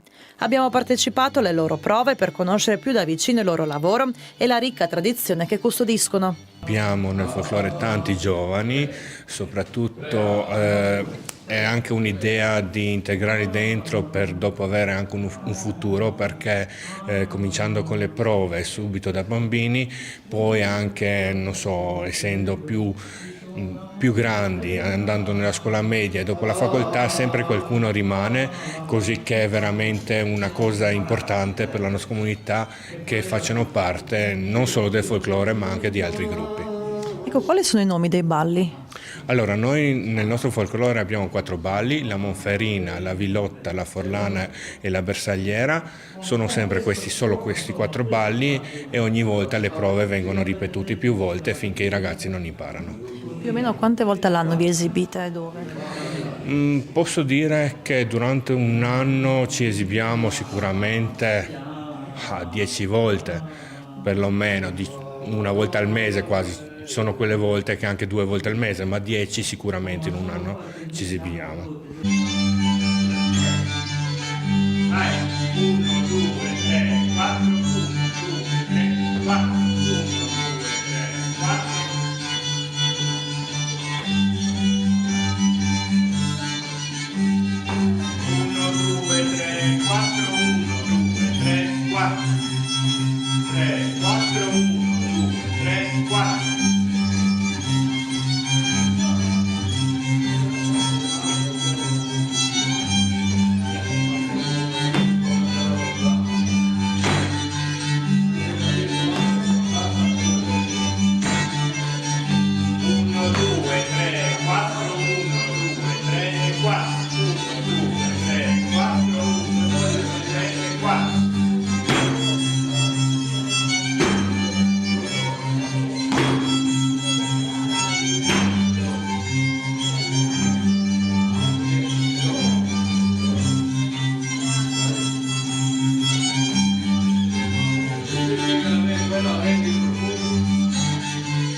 Nel folklore sono 10 anni. E mi del 75. Lui un po' più. Sì. Un po' più vecchio. Del 75, sempre. Quindi cantate giusto nel folklore? Ah sì, cantiamo. Sì. Solo cantiamo. Niente ballare, ma cantare. Solo cantare. Avete tanti giovani anche nel folklore, giusto? Sì. Avete visto? Sì. Questo è il futuro del folklore nostro, speriamo. Sempre se resterà poi. Ma corti che sperare, devi andare avanti sta baracca, basta. No. Prossime... No, bisogna che vada avanti. Prossime esibizioni? In Sicilia andiamo col folklore. Folklore in e col Sicilia. coro andiamo a San Biagio e Santa Fosca. Ecco. Forse. Sì, no, forse, sì, sicuro. a Santa Fosca. Infatti il gruppo folcloristico non si esibisce solo sul territorio locale, nel corso degli anni ha partecipato a spettacoli anche all'estero e a breve è previsto un viaggio in Sicilia per rappresentare le tradizioni di Dignano oltre i confini nazionali. C'era un gruppo l'altro anno al nostro festival Leron di Agrigento che ci ha invitato al loro festival Mandorlo in Fiore, così che andiamo dal 12 al 16 di marzo a Agrigento. E proprio queste uscite, festival che fa venire ancora più voglia ai ragazzi di partecipare.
Abbiamo chiesto ai membri più giovani cosa significhi per loro far parte del folklore. Le loro risposte sincere e gioiose hanno mostrato quanto questo ambiente sia per loro un luogo di condivisione, gioco e conservazione dell'identità culturale. Da quanto tempo balli? Da tanti anni? No, forse 6 mesi. Ti piace ballare? Sì. Cosa hai imparato? Ho imparato tantissimo a cantare e a ballare. Canti bene? Ma così. Però imparerai. Sì. Hai tanti amici anche qua? Sì, tantissimi. A te cosa piace? A me piace anche ballare e cantare. A te? Anche a me ballare e cantare. Ti diverti al folklore? Sì. Con gli amici? Sì. Ti piace ballare? Sì, tanto. Hai imparato qualche passo nuovo? Sì. Mi sai dire quale? Ha un nome forse? No. E invece come ballate la furlana? Benissimo. Bravo. E a te? A me ancora serve un po'. Ancora faccio pochissimi sbagli. Bravo. E invece tu? Ti piace ballare? Sì. Quale ballo ti piace ballare? Furlana. In questo modo la comunità degli italiani di Dignano continua a custodire e trasmettere la ricca eredità culturale a nuove generazioni, confermando il proprio ruolo centrale nella vita della comunità.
Cari amici telespettatori, purtroppo siamo giunti alla fine di un'altra puntata della Comunità. Vi diamo appuntamento sabato prossimo alla stessa ora. Grazie e buon proseguimento di serata.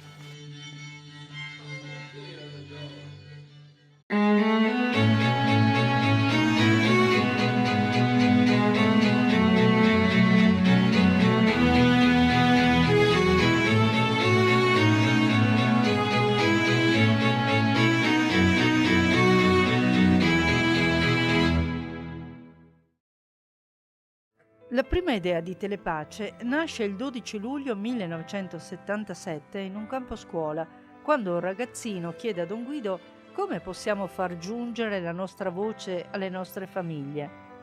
Dalla domanda si passa ad utilizzare un piccolo trasmettitore che un sacerdote porta a casa Gioiosa e così quasi per gioco nasce Radio Pace e da lì Telepace. Da allora Radio Pace e Telepace sono compagne di viaggio di moltissimi fedeli. Adesso Telepace sta affrontando forse il momento più difficile della sua storia. Non permettere che la sua voce si spenga. Aiutaci, fai una donazione utilizzando le forme di pagamento che vedi o visita il sito web di Telepace. Il presente e il futuro di Telepace dipende anche da te. Grazie.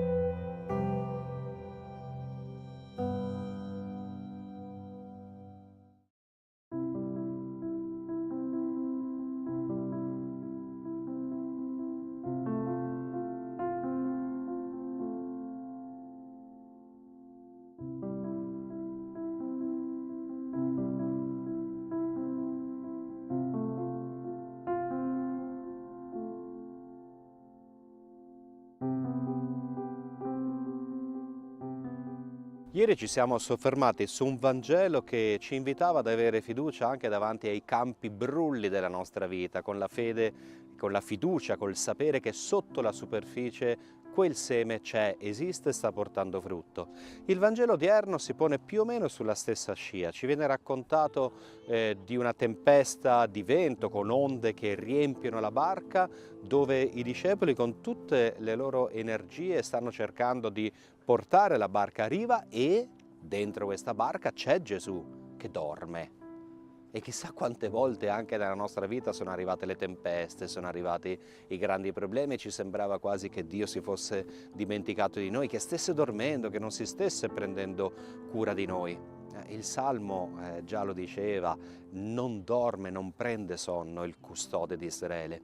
E infatti Gesù, ci viene detto dal Vangelo, sta a poppa in una barca, la poppa è dove c'è il timone. Quindi anche se dorme, lui è lì accanto al timone.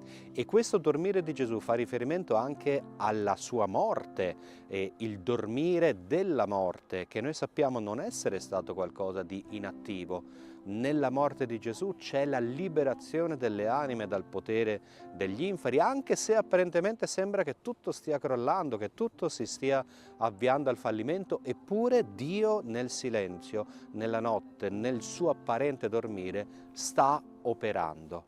E infatti Gesù ai suoi discepoli rimprovera una mancanza di fede.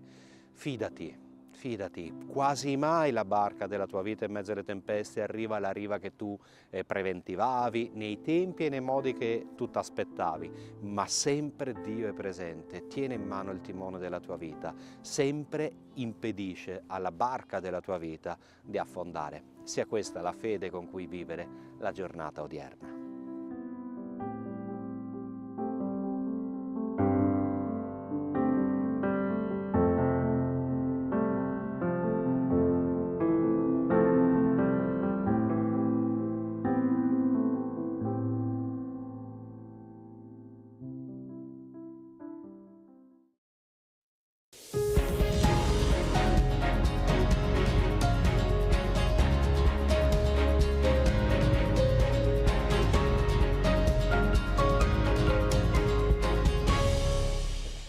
Ben trovati da Focus Presente. Oggi parleremo di tante cose in questa puntata, delle attività del Papa certamente, parleremo anche della prossima giornata per la vita, parleremo delle malattie neglette, che cosa sono, e poi parleremo di cinema e dell'incontro che ha avuto Monsignor Zenti con Papa Leone XIV. Ma iniziamo parlando del Papa che a sorpresa ieri ha incontrato i vescovi del Perù a Roma per un momento di vicinanza e di comunione con i vescovi del paese sudamericano che sono a Roma proprio per la loro visita ad Limina che termina domani. All'incontro partecipano i vescovi di 46 giurisdizioni ecclesiastiche del paese sudamericani. I vescovi hanno un'udienza prevista per oggi con il Papa e dunque hanno avuto questa sorpresa, e il Papa ha parlato anche delle Olimpiadi e dello sport come promotore di solidarietà e di pace. Questo è l'auspicio espresso dal Papa nel telegramma a firma del segretario di Stato Parolin, indirizzato all'arcivescovo di Milano, Monsignor Delpini. Il Papa si unisce a quanti ieri nella chiesa di San Babila hanno accolto la croce degli sportivi per i Giochi Olimpici e Paralimpici di Milano Cortina, che a breve inizieranno. Ha assicurato la sua preghiera e ha detto: queste giornate di sana competizione contribuiscano a costruire ponti tra culture e popoli, promuovendo l'accoglienza, la solidarietà e la pace. E dunque dicevamo che Monsignor Giuseppe Zenti ieri ha potuto in Vaticano incontrare Papa Leone XIV, a cui ha consegnato i suoi libri scritti su Sant'Agostino. Sappiamo che è un grande appassionato di Sant'Agostino e li ha consegnati al Papa agostiniano. Allora vediamo Monsignor Giuseppe Zenti, l'incontro di ieri in cui ha potuto consegnare al Papa i suoi libri frutto di tanto studio. Come ha accolto il Papa questi libri? Ha accolto me con tantissima fraternità, perché Papa Leone è un grande uomo, è una bella persona, ti mette a tuo agio, puoi davvero parlargli, ti guarda negli occhi, non è timoroso di chi ha di fronte, al contrario, c'è la possibilità insomma di capirsi. È un uomo di Dio davvero. Io credo che siamo davvero fortunati di avere un Papa così oggi come oggi. E lei gli ha ricordato, Monsignor Zenti, che lei è un agostiniano nel cuore, perché è stato, possiamo dire, trafitto dall'amore per Sant'Agostino, e ha consegnato a Papa Leone i libri che ha scritto su Sant'Agostino, dicendogli che veramente potrà illuminare questi nostri tempi. Ma questi 10 libri che ho scritto su Sant'Agostino, che poi sono, come dire, più che riflessioni mie, sono un'antologia dei testi di Agostino, varrebbe la pena di conoscerlo, perché Agostino è una miniera inesauribile di attualità. Se noi potessimo leggere attentamente i libri di Sant'Agostino, credo che avremmo lì degli spunti meravigliosi per creare una società davvero civile. Ho cominciato anch'io ad essere, per così dire, un agostiniano, pur senza il saio, più di 50 anni fa, quando ho fatto appunto la tesi di esame e di laurea nell'Università di Padova in lettere classiche, sulle sedie apostoliche in Agostino. Da allora non ho più smesso di mettermi in contatto con le opere di Sant'Agostino, perché sono troppo belle. Si rimane affascinati. Quando poi ho voluto stendere questi libri, ho preferito tradurli dal latino di Agostino in un italiano che somiglia abbastanza, insomma, alla lingua di Agostino. Ecco, ho voluto non tradire il palato delle stesse espressive di Agostino. Ecco, se volesse riassumere la grandezza di Sant'Agostino in poche parole, cosa direbbe? Sant'Agostino è un uomo di Dio per tutti i tempi, per la sua umiltà, per la sua capacità di ascolto, di dialogo, promotore di pace, attentissimo ai poveri, attento all'evoluzione e al travaglio della storia. Insomma, è un uomo di cui vale la pena di conoscere in profondità e la vita, prima e dopo la sua conversione, e anche il suo pensiero, un pensiero grande. Oggi abbiamo bisogno di Agostino. Penso che il motivo per cui il Signore ha voluto che ci fosse come Papa nel nostro tempo proprio un Papa agostiniano sia stato questo. Abbiamo bisogno di rifarci ancora a Sant'Agostino con il suo pensiero, perché è un gigante della spiritualità, è un gigante dell'umanità. È un uomo Agostino, è stato un uomo come tutti noi, specialmente prima della conversione è stato un uomo che può essere, come dire, definito l'emblema dell'uomo di oggi, lontano da Dio. Dopo la sua conversione è stato poi, dopo è diventato il grande pastore della Chiesa. Il grande pastore, il grande santo.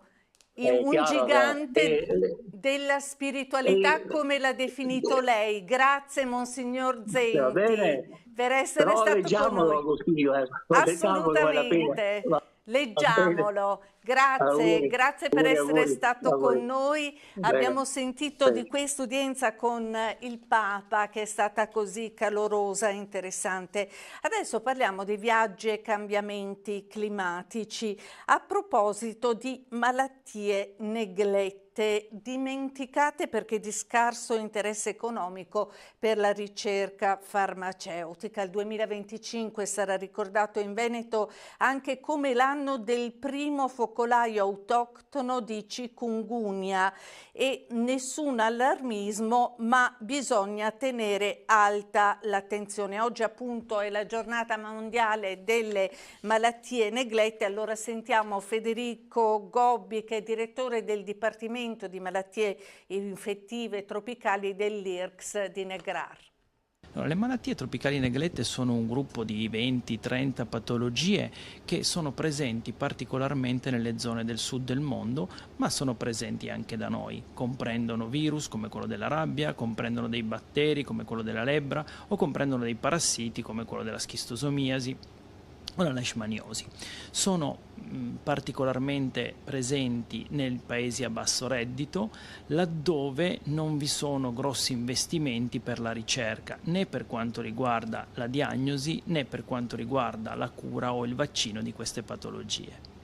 Ma è importante ricordarle sia per chi ritiene che la salute sia un diritto fondamentale dell'uomo, per cui è fondamentale cercare di fare ricerca e cercare di curare le persone che hanno questo tipo di patologie. Ma non ci dobbiamo dimenticare che con la globalizzazione viaggiano persone, viaggiano cibi, viaggiano insetti, per cui queste patologie sono presenti anche da noi. Un esempio di queste sono la dengue e la chikungunya, che causano delle sporadiche epidemie durante i mesi estivi e autunnali anche nelle nostre zone, perché oramai la zanzara tigre, l'Aedes albopictus, è endemica da noi e quindi è sufficiente un viaggio di qualcuno che abbia uno di questi due virus, dengue o chikungunya, per causare poi anche delle epidemie autoctone nei nostri territori. Non abbiamo la sfera di cristallo, per cui non sappiamo se nel 2026 ci saranno sicuramente delle epidemie di dengue o di chikungunya in Veneto, ma in base ai modeler matematici e agli studi anche di review che abbiamo fatto anche noi, abbiamo visto che dal 2007 ad oggi questi fenomeni sono in forte aumento, per cui è molto probabile che nelle prossime estati 2026, 27, 28 questi fenomeni saranno sempre più presenti. Quindi è fondamentale da un punto di vista della One Health che i cittadini, che il personale medico, che il personale di laboratorio, l'igiene pubblica e gli entomologi veterinari collaborino per far sì insomma, che si possano contenere queste epidemie e non possano avere dei numeri troppo elevati. Domenica si celebra la 48esima giornata nazionale per la vita promossa dalla CEI, la Conferenza Episcopale Italiana, per porre l'attenzione sul valore inviolabile della vita umana. Il tema di quest'anno, Prima in bambini, è un tema che vuole rimettere al centro i più piccoli e tra questi i bambini concepiti e non ancora nati. Si legge nel messaggio dei vescovi: pensiamo ai bambini cui viene sottratto il fondamentale diritto di nascere, probabilmente perché non risultano perfetti in seguito a qualche esame prenatale. Secondo gli ultimi dati del Ministero della Salute, che riguardano il 2022, in Italia sono state notificate 65.661 interruzioni volontarie di gravidanza, un numero che presenta un incremento del 3,2% rispetto al 2021. Aumenta l'aborto tra le minorenni e il ricorso all'aborto farmacologico, che riguarda il 50,9% delle interruzioni volontarie di gravidanza. Ricordo alcuni appuntamenti in diocesi: domenica la celebrazione della messa alle 11 a Santa Anastasia, alle 16 nella chiesa di San Luca un concerto e a Nogara alle 20:45 al Teatro Comunale la testimonianza dei genitori di Amanda, testimoni del miracolo riconosciuto da Papa Paolo VI. Ricordo che il Centro Diocesano Aiuto Vita ha accompagnato quest'anno 275 nuclei e sono nati 78 bambini nel corso dell'anno. Ma noi ci colleghiamo adesso con il professor Giuseppe Noia, direttore dell'unità operativa complessa dell'Hospice Perinatale Gemelli e tra i tanti titoli che ha anche quello di presidente della fondazione Il Cuore in una Goccia Onlus. Benvenuto professore, grazie per essere collegato con noi. Buongiorno a voi, grazie dell'invito.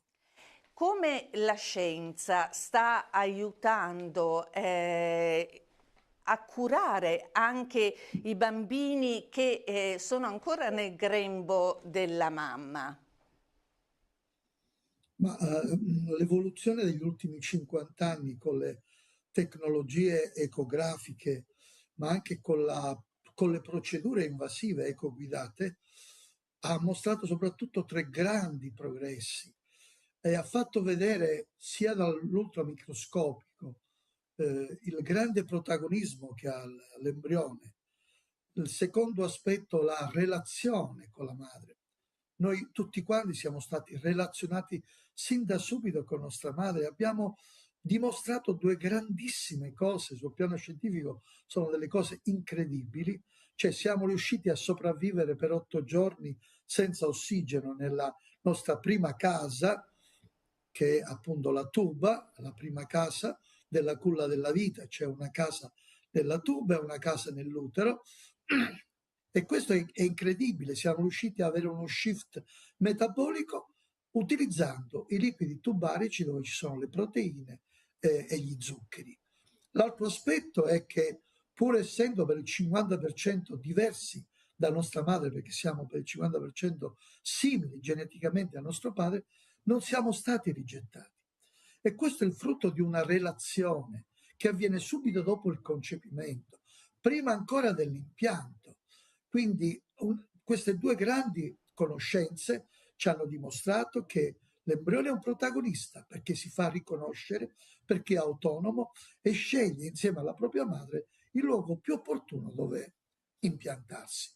Ma le tecnologie hanno mostrato anche che il terzo aspetto della meraviglia della nostra vita quando eravamo in grembo materno, cioè possiamo essere curati in grembo già prima della nascita, anche quando in epoche gestazionali molto precoci, perché possiamo alcune volte utilizzare la via attraverso la madre, mandando antibiotici o altre sostanze che sono utili a questo bambino. Altre volte invece, quando è più grande questo aspetto, allora noi possiamo intervenire direttamente facendo addirittura delle cure palliative prenatali.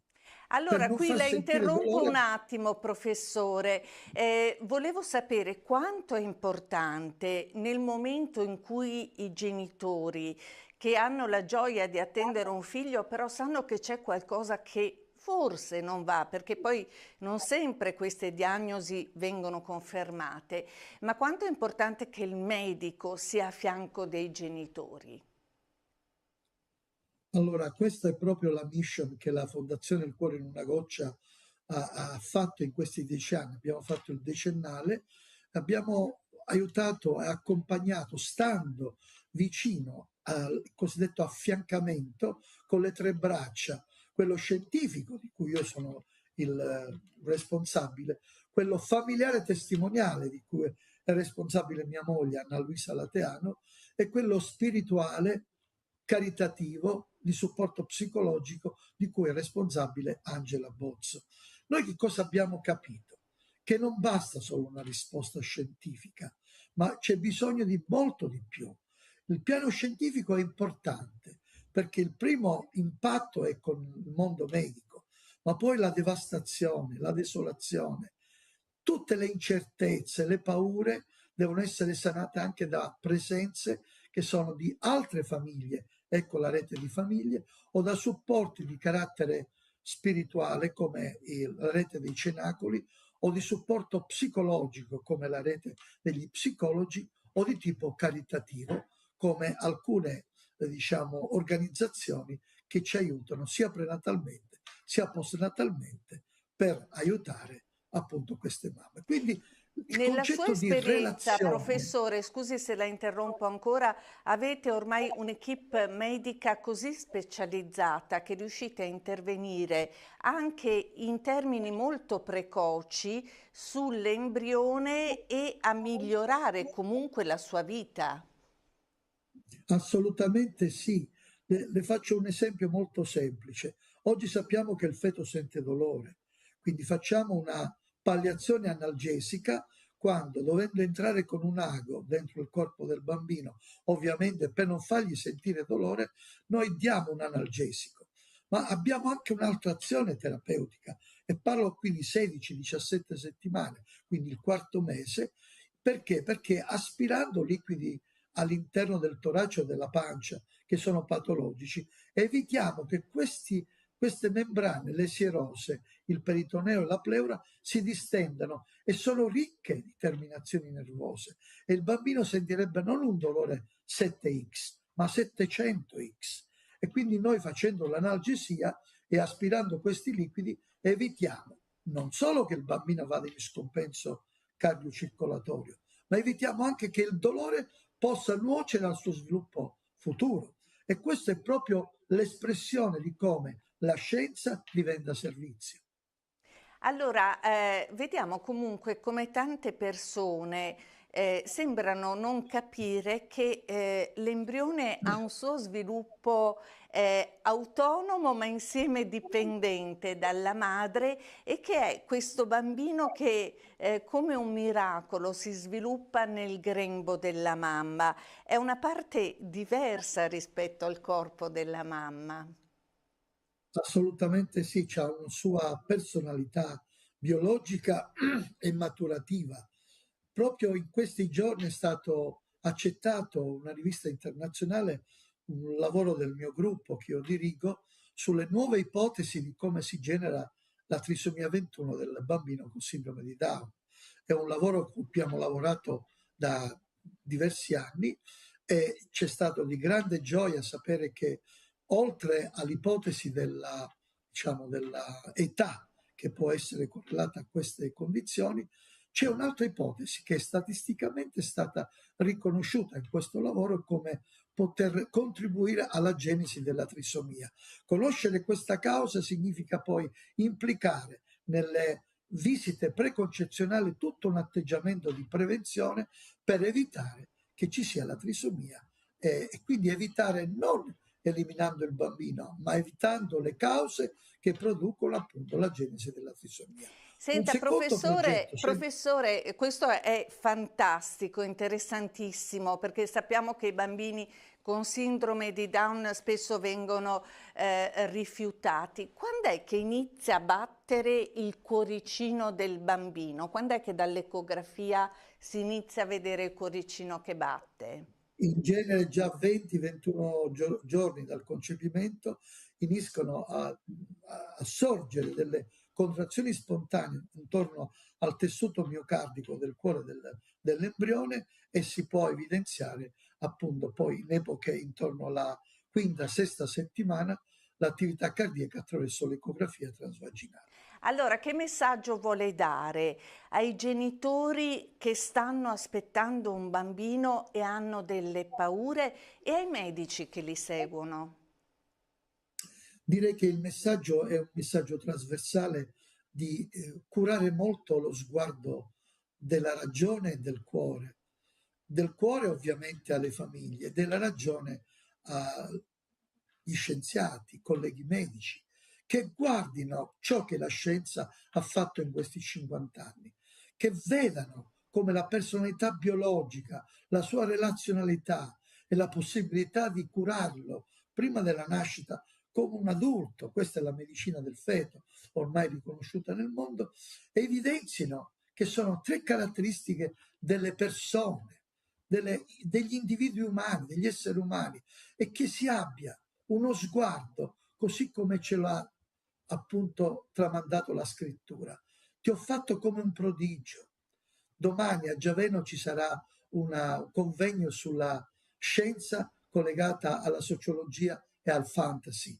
E io ho scritto un piccolo commento parlando in prima persona dicendo che io mi chiamo Embrio Gioia e facendo parlare questo embrione dimostro tutta la relazione e tutta la felicità di sentirsi accolto, amato e difeso come appunto è scritto nella scrittura. Ti ho fatto come un prodigio e prima che tu fossi concepito io già ti conoscevo e ti tengo nel palmo della mia mano. Grazie professor Noia e grazie per questa intervista e per tutto quello che sta facendo a livello scientifico, riconosciuto a livello internazionale. Grazie di cuore e buon lavoro. Grazie a voi, grazie del lavoro che fate sul piano culturale e divulgativo. Grazie. Grazie professore, noi proseguiamo il nostro focus con l'editoriale del direttore Monsignor Bruno Fasani. La cronaca sui giornali e in televisione ci sta parlando di quel bambino nel Bellunese che a 11 anni sta tornando di scuola, è il pomeriggio tardo, sale sul pullman, ma adesso i pullman in quella zona hanno cresciuto di molto i biglietti perché stanno arrivando le Olimpiadi e allora bisogna far cassa. Il biglietto che prima costava, che so, 2-3 euro, adesso ne costa 11. Il bambino innocentemente dice all'autista: non li ho, pensavo che costasse ancora come prima. L'autista gli dice: giù immediatamente. Il bambino sotto la neve e al calar della sera, e quindi già quel buio, si fa 6 chilometri a piedi per tornare a casa. Ci penserà la magistratura, so che l'autista è stato anche sospeso, però vedete, io credo che come cristiani dobbiamo porci un interrogativo. Quando noi abbiamo davanti a una persona, qual è la scelta che dobbiamo fare? La scelta è inevitabilmente l'attenzione alla persona, l'amore per la persona.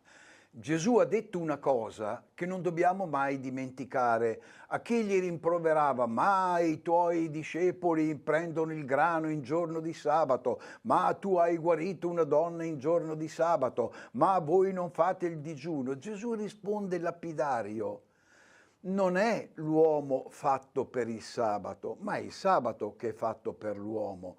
Cioè le regole non devono schiacciare la persona.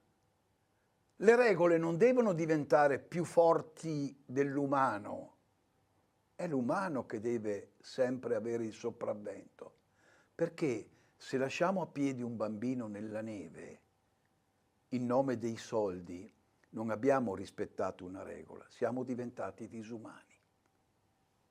E continuiamo parlando di un appuntamento che si terrà domani a Mestre, quando alle 18:45 si riuniranno le associazioni per la Marcia per la Pace dal Sacro Cuore al Duomo di San Lorenzo, un momento che sarà guidato e presieduto dal Patriarca di Venezia, Monsignor Francesco Moraglia. E adesso appuntamento al cinema con i suggerimenti di Don Francesco Marini.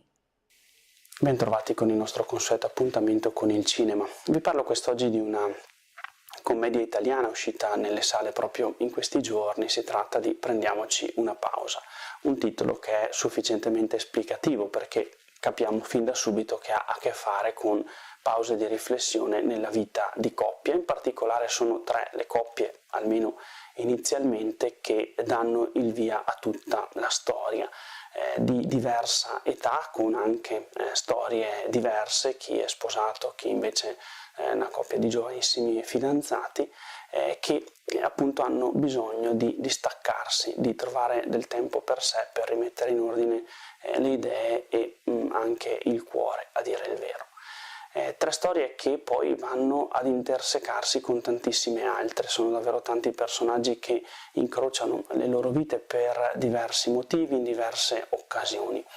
Una commedia romantica italiana, per cui non dico solo per gli amanti del genere, però possiamo dire che già alcuni elementi li possiamo ricavare. Non è particolarmente approfondito il carattere dei personaggi, così come non troviamo grandissime e importanti domande o interrogativi che mettono lo spettatore, non dico in crisi, però che lo mettono nella condizione di pensare. Ma è semplicemente un film godibile per passare davvero una serata, anche perché la durata è abbastanza breve, sono 100 minuti, con qualche risata, vedendo alcune storie d'amore che dopo diverse numerose traversie comunque arrivano a un loro lieto fine, a un loro nuovo equilibrio. Un film davvero leggero, consigliato evidentemente per i più grandi, ma con cui si può passare davvero una serata piacevole. Non mi resta che augurarvi allora una buona visione. Grazie a Don Francesco Marini e adesso parliamo di Confcommercio Verona, che supporta le aziende sulla sicurezza per evitare tragedie come quelle che a Crans-Montana ha provocato la morte di 40 giovani.